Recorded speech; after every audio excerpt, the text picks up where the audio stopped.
Mister मार्कार्नी आ गए हैं। क्या हम एक्सपेक्टेशन कर सकते हैं कि अब इमिग्रेशन और स्टूडेंट वीज़ा का प्रोसेस स्मूथ और इजी हो? तो देखिए बदलाव होंगे बट एकदम से और सडन चेंज अगर आप चाहें कि आपको एक अचानक से बदलाव दिख जाए तो वो पॉसिबल नहीं होगा। किसी भी इंडियन के लिए सडनली वहाँ जाके शिफ्ट होना थोड़ा सा कहीं ना कहीं उनकी मेंटल हेल्थ और फिजिकल हेल्थ पे इफेक्ट करता है।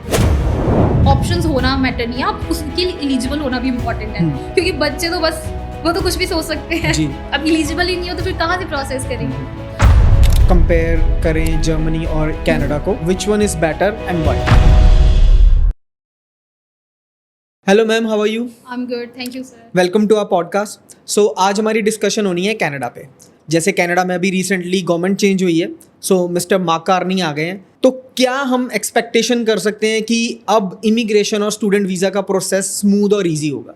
देखिए बदलाव को लेकर अगर स्टूडेंट ये सोच रहे हैं कि जो हमारे पास में हुए गए चेंजेस थे वो एकदम से वापस पहले जैसे हो जाएंगे, तो वो चेंजेस तो नहीं होंगे, क्योंकि जो भी चेंजेस होता है या जो कोई नई पॉलिसी बनती है वो पास के इवेंट्स पे बनती है। तो अगर आप देखें तो जितने भी पास्ट में इवेंट्स हुए थे या जो भी हुआ था उसको बिल्कुल ध्यान में रखते हुए इम्पोर्टेंट बदलाव किए गए हैं और उन्हीं के बिहाफ पे स्टूडेंट कैटेगरीज को डिफाइन किया गया है।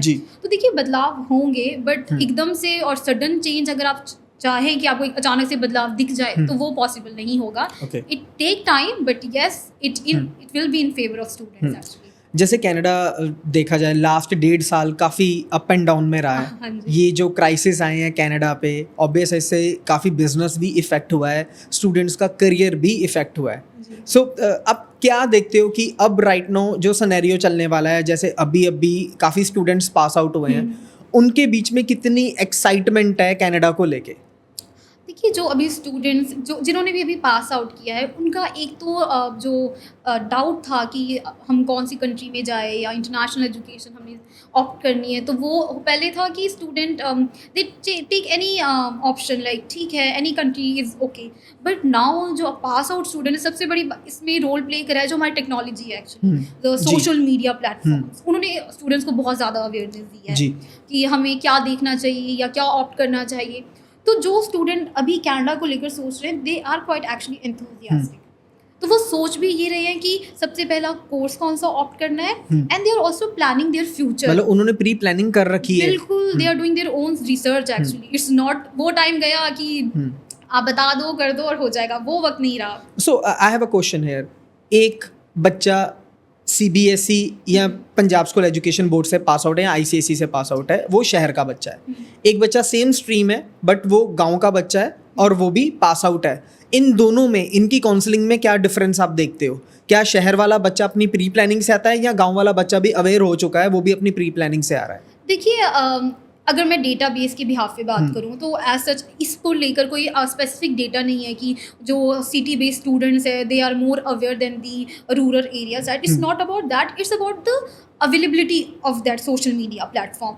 और ऐसा नहीं, आज के टाइम पे चाहे एक रूरल का स्टूडेंट हो चाहे सिटी बेस्ड स्टूडेंट हो, वो कहीं ना कहीं कुछ तो उनके दिमाग में रहता ही है कि एटलीस्ट हमें एक पॉइंट तो उनका क्लियर है, या तो उनकी लोकेशन क्लियर होगी, या तो उनका कोर्स क्लियर होगा, या तो उनका बजट क्लियर होगा, या तो होगा उनका कि आगे का फ्यूचर कैरियर है। और इसमें एक रोल इम्पॉर्टेंट प्ले करते हैं उनके फैमिली और relatives, those already are in Canada actually. तो अगर हम उनको लेके चले उनके थ्रू भी उन्हें बहुत ज़्यादा नॉलेज मिलता है। बट अगर मैं आज के सिनेरियो की बात करूँ तो बहुत ही कम लोग हैं जो अभी भी काफ़ी अनडिसाइडेड है चीज़ों को लेकर या ऑप्शंस को लेकर। But most of the students are quite clear but they want, and just because the changes happen in past few years it made also student to make sure कि वो पता चले उन्हें करना क्या है आगे।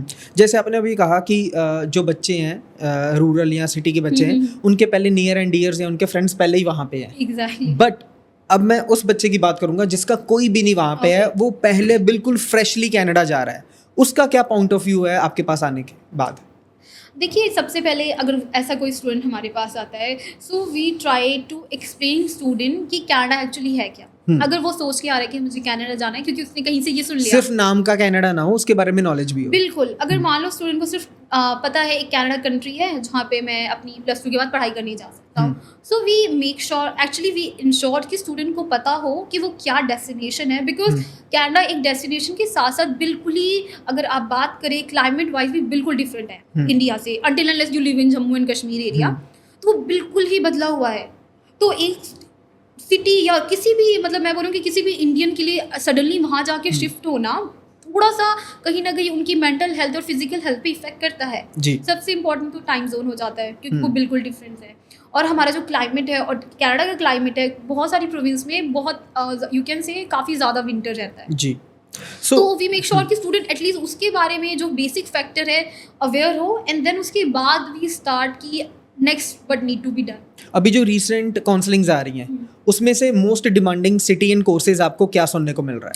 देखिए, most demanding city, seriously people are shifting from Ontario and British Columbia, honestly it's really Ontario and British Columbia, exactly, it's now happening. No, because देखिए ओंटारियो और ब्रिटिश कोलंबिया में जो टॉप टायर यूनिवर्सिटी है, देखिए वो तो demand में रहेगी जी, बट इसके अलावा हमने जो शिफ्ट देखा है, students are looking for the Manitoba area ji, Winnipeg हो गया, ठीक है, मैनिटोबा हो गया, you can also say Nova Scotia area हो गया, न्यू ब्रुंसविक हो गया, तो इसमें लोगों की डिमांड बहुत ज़्यादा है। और उसके बाद डिमांड के साथ साथ they are also looking for the skill trade programs actually, क्योंकि अब उन्हें पता ही है कि CIP कोड के अकॉर्डिंग स्किल ट्रेड में ही भाई हमारा कुछ हो सकता है, और ऐसा नहीं है कि कोई आर्ट्स का स्टूडेंट वो प्रोग्राम ले सकता है, there any can take most of the program in skill trades. तो क्या स्टूडेंट का शिफ्ट इस तरफ हुआ है कि हमें स्किल ट्रेड चाहिए जिसमें हमारी स्किल्स भी मिले एंड देन हमारा PR सेटलमेंट भी हो, क्योंकि कहीं ना कहीं बच्चा ये सोचता ही है कि आगे तो सेटल होना ही है। जी। So once upon a time there are 4 cities in Canada जो सबसे ज़्यादा हाईलाइट होती थी, टोरंटो, ब्रैम्पटन, वैंकूवर एंड सरी। अब ऐसा क्या हुआ कि स्टूडेंट इतना मोल्ड होके अनदर सिटीज में शिफ्ट हो रहे हैं ड्यू टू PR पर्सपेक्टिव और एनी अदर थिंग? देखिए, जो 2023 में हुआ, अगर अब हम थोड़ा सा रिकॉल करें पास, उसमें क्या था कि इन मेजर 4 सिटीज़ में ना हाउसिंग क्राइसिस बहुत ज़्यादा था। I am not saying in extreme की जगह ही नहीं मिल रही है, but as a international student कुछ हद तक काफ़ी था, और फिर जो पार्ट टाइम जॉब्स थी उसमें भी जो अवेलेबिलिटी थी वो बहुत कम थी। तो मतलब एक इंटरनेशनल स्टूडेंट जब यहाँ से जाता है वो कहीं ना कहीं सोचता है कि let me at least earn my own expense. तो उससे हुआ ये कि जो वहाँ का एरिया था और वो जो 4 सिटीज़ थी उसको लेकर कहीं ना कहीं स्टूडेंट्स के दिमाग में ये हो गया कि यहाँ पे तो जॉब भी नहीं मिलेगी और मैं रह भी नहीं पाऊंगा जी। So because of that this is another one reason, and second over population. कहीं ना कहीं अगर आप ओवर पॉपुलेटेड होगी ये cities, exactly, it doesn't feel like you're in actually Canada, it feel like you're in Punjab actually. So we hear these kind of comment from the international student or our past students, so they're like कि ma'am ऐसा लग ही नहीं रहा कि हम Canada में हैं, ऐसा लग रहा है कि हम पंजाब में ही हैं, और it's feel like so local जी। सो एक वो भी सिनेरियो था, एंड ऑफ कोर्स कहीं ना कहीं जो चेंजेस हुए, जो बदलाव हुए, उसको लेकर जब PR का पर्सपेक्टिव आता है तो फिर स्टूडेंट ने काफ़ी हद तक उसे शिफ्ट करा, लोकेशन चेंज। सो अगर आज आपने कनाडा जाना हो, मान लीजिए आप 12th पास स्टूडेंट हो, आज आपने कनाडा जाना हो, आप मेन रशी एरियाज या जो मोस्ट डिमांडिंग सिटीज़ हैं वो आप चूज़ करोगे या रीजनल एरिया चूज़ करोगे? देखिए, ये तो बड़ा ट्रिकी क्वेश्चन पूछ लिया सर ने, आप मेरी पसंद पूछ रहे हैं। तो देखिए, मैं चलो थिंक लाइक अ स्टूडेंट, या like me think like student. तो देखिए, मैं वो स्टूडेंट हूँ जिसे कनाडा का सब कुछ पता है, ठीक है, ये समझना पड़ेगा क्योंकि मुझे पता है तो मैं उसके अकॉर्डिंग आपने कनाडा के पूरी रिसर्च करी है, गूगल, यूट्यूब, आपने कोई भी सोशल प्लेटफॉर्म नहीं छोड़ा। तो अब आप नॉलेज से भरे हुए स्टूडेंट हो, बट अब आपने अपने लिए एक अच्छी सिटी, एक अच्छा कोर्स, एक अच्छा कॉलेज चूज करना है, सो आप कैसे चूज करोगे? तो देखिए, सबसे पहले तो मैं जो हमारी मेजर 4 सिटीज़ है, क्योंकि वहाँ पे है कुछ, इन मेजर 4 सिटीज़ में हमारी टॉप टायर यूनिवर्सिटीज़ भी हैं। सो सबसे पहले तो मैं ये चेक करूँगी क्या मेरा इन जो टॉप टायर यूनिवर्सिटीज़ है उसमें मेरा एलिजिबिलिटी बनता है कि नहीं। अब यूनिवर्सिटीज़ वो कौन सी है, जैसे यूनिवर्सिटी ऑफ विंडसर हो गया जी, यूनिवर्सिटी ऑफ ब्रिटिश कोलंबिया हो गया। तो अगर मुझे लगता है कि मेरा एलिजिबिलिटी यहाँ नहीं बनता, then I will go definitely shift my whole perspective from main cities to the regional parts ji, because मुझे कहीं ना कहीं अपने कैरियर के साथ साथ अपना फ्यूचर भी देखना है, क्योंकि settlement is also very important for me ji.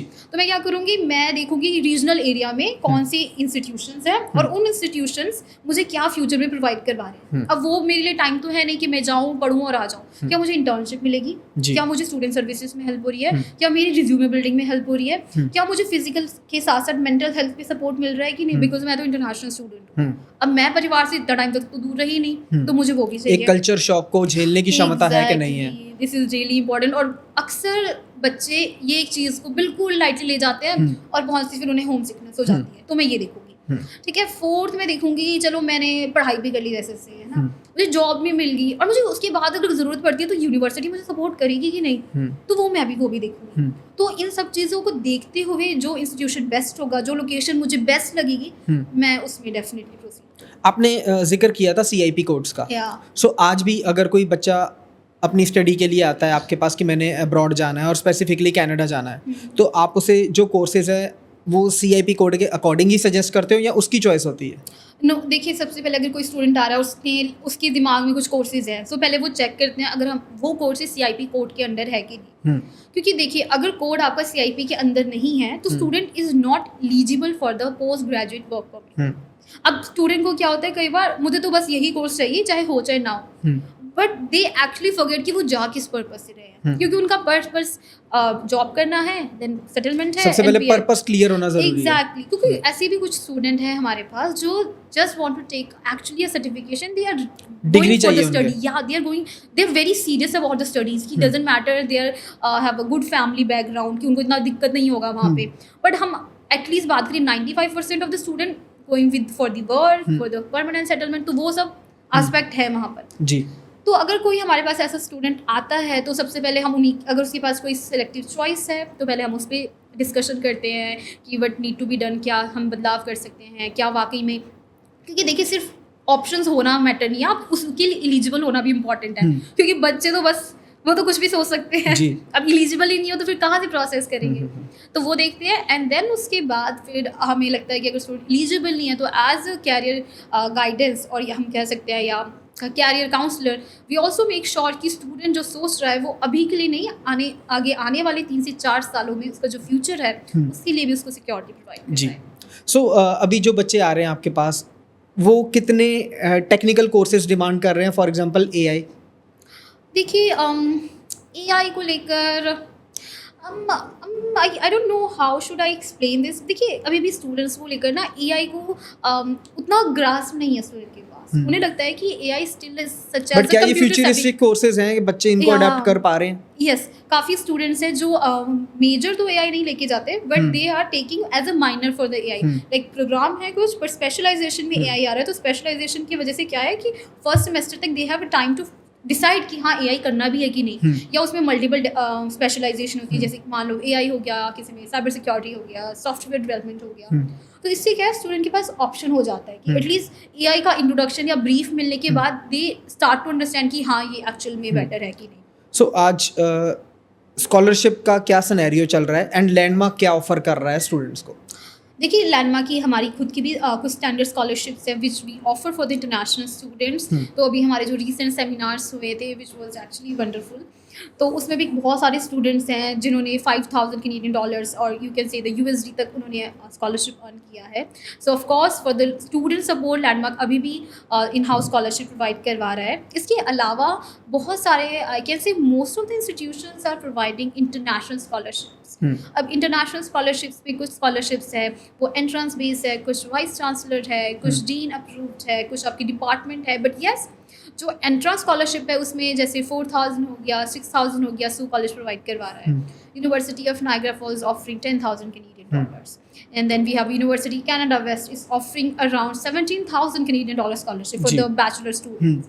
Then we have Langara College offering another 2,500 approx scholarship. Then we have Algoma University, they are offering $6,000 Canadian dollars. So there are multiple institutions जो offer कर रहे हैं, but yes कुछ आपकी बिल्कुल merit base है जो आपने इंडियन स्टैंडर्ड एजुकेशन के अकॉर्डिंग मार्क्स लिए हैं, और कुछ स्कॉलरशिप है जो आप वहाँ जाके भी अर्न कर सकते हैं with your extracurricular activities, and of course academic तो मैटर करता ही है। सो करंटली एक कंपैरिजन करते हैं Canada versus big four. Big four में है UK, Australia, Germany and USA। So let's start with Canada versus USA first. So आपके पास स्टूडेंट आता है, वो कहता है कि मेरे पास ये 2 कंट्रीज़ की ऑप्शन है एंड 50-50 है कि मैं कनाडा भी चूज़ कर सकता हूँ, मैं US भी चूज़ कर सकता हूँ। सो आपकी काउंसलिंग के अकॉर्डिंग उसे कौन सी कंट्री चूज़ करनी चाहिए और क्यों? देखिए जो स्टूडेंट सबसे पहले तो इम्पॉर्टेंट है, अगर कोई ऐसा हमारे पास स्टूडेंट आता है सबसे पहले हम चेक करते हैं उसका अकेडमिक, क्योंकि सिर्फ मैं गाइडेंस उस बिहाफ पे नहीं दे सकती बिकॉज स्टूडेंट चाहता है। I need to check student actually उसे क्रैक भी कर पाएगा कि नहीं, उस कंट्री के लिए एलिजिबल हो भी पाएगा कि नहीं। क्योंकि देखिए यूएसए में क्या है, आपका इंटरव्यू होता है, सबसे इंपॉर्टेंट चीज़ है, एम्बेसी इंटरव्यू होता है एंड आपको फंड्स शो करने होते हैं, वो बहुत इंपॉर्टेंट चीज़ है। अगर आपके फंड्स में ज़रा सा भी उन्हें डाउट हुआ या कुछ भी उन्हें लगा कि आपने कोई एक्स्ट्रा करिकुलर एक्टिविटीज नहीं क्रैक हुई, एग्जैक्टली स्टूडेंट बहुत डिसअपॉइंट हो जाते हैं समटाइम। मतलब उन्हें लगता है कि बस इंटरव्यू तो है, कर लेंगे, बट ऐसा एक्चुअली होता नहीं। क्योंकि अगर आप अभी यूएसए का वीज़ा रेट देखें कुछ हद तक वो अप्रूवल दे रही है, but they are very strict with the institutions actually, and वो कुछ ऐसे ट्रिकी क्वेश्चन पूछ लेती है जो आईएएस के में तो प्रिपेयर नहीं करवाए जाते।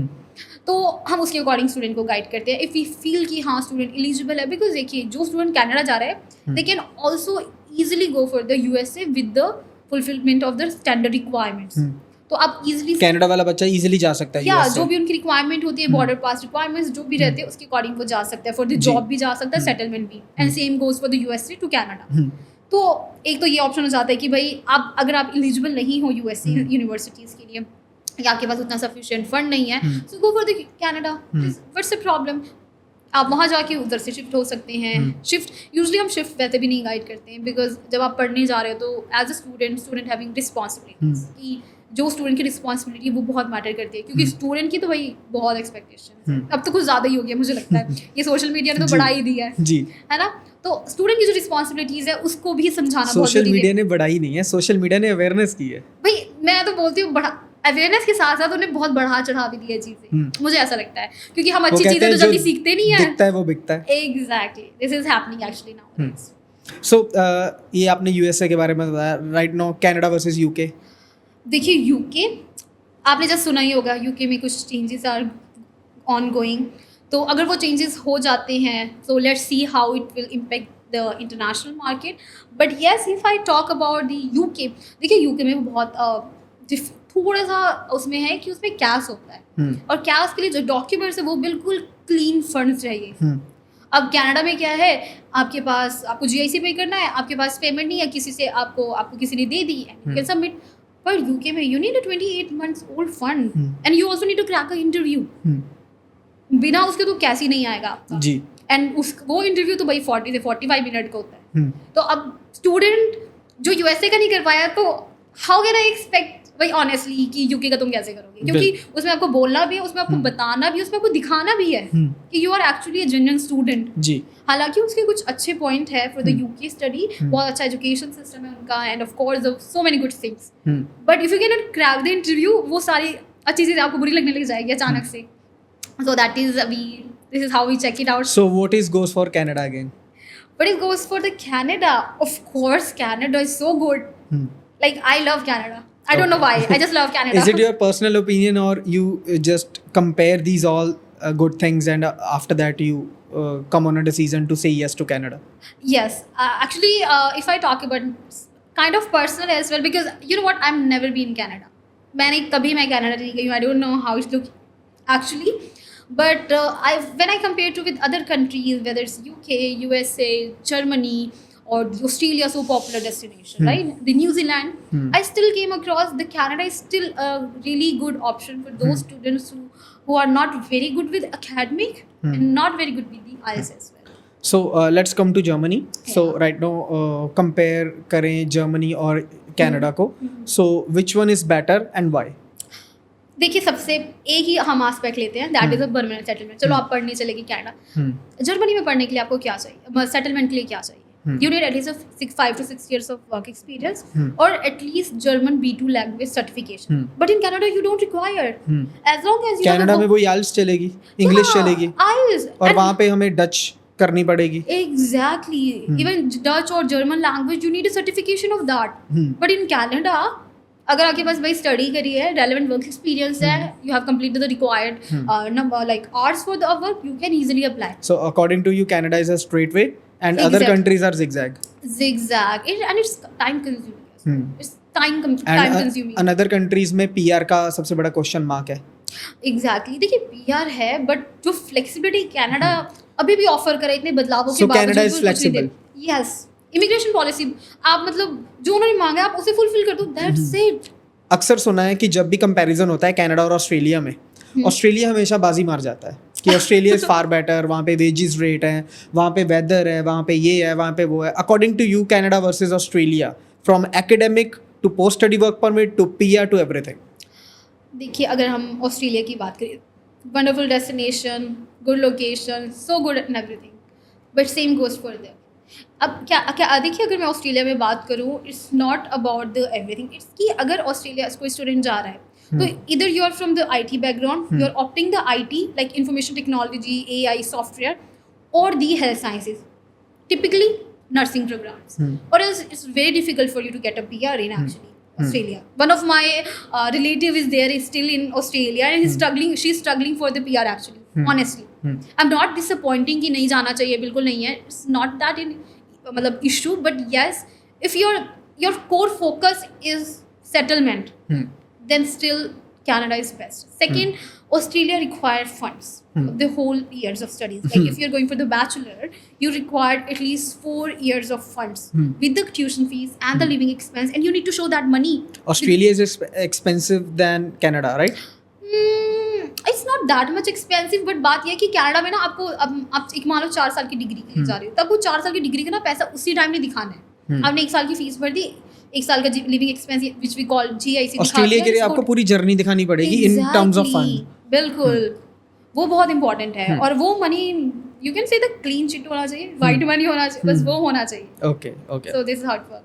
सो आज की हमारी डिस्कशन में एक तो चलो बिल्कुल क्लियर हुआ कि Canada is number 1 yes, and Canada ही जाना चाहिए in terms of PR, in terms of good lifestyle, in terms of better career options. या of course, and the quality of education, क्योंकि कनाडा के साथ साथ बहुत सारे ऐसे इंस्टीट्यूशन है जो पाथवेज भी ऑफर कर रहे हैं टू अदर लाइक US और UK. अगर आपको बहुत ही ईगर है, अभी जाना ही है बट वापस कनाडा भी रहना है, तो आप उन यूनिवर्सिटी के थ्रू अपना 1 ईयर, 1 ईयर और 1 सेमेस्टर आप exchange as international student exchange में ऑस्ट्रेलिया में कर सकते हैं, UK में कर सकते हैं, USA में करते हैं, तो वो आपका जाने वाला ड्रीम जो है ना, वो भी पूरा हो जाएगा एक्चुअली स्टूडेंट्स का. Okay ma'am, thanks for your time, thanks so for the much. Discussion. I hope student काफ़ी सीखेंगे हमारे इस पॉडकास्ट से. सो जल्दी मिलते हैं अपने अगले पॉडकास्ट में. Thank you.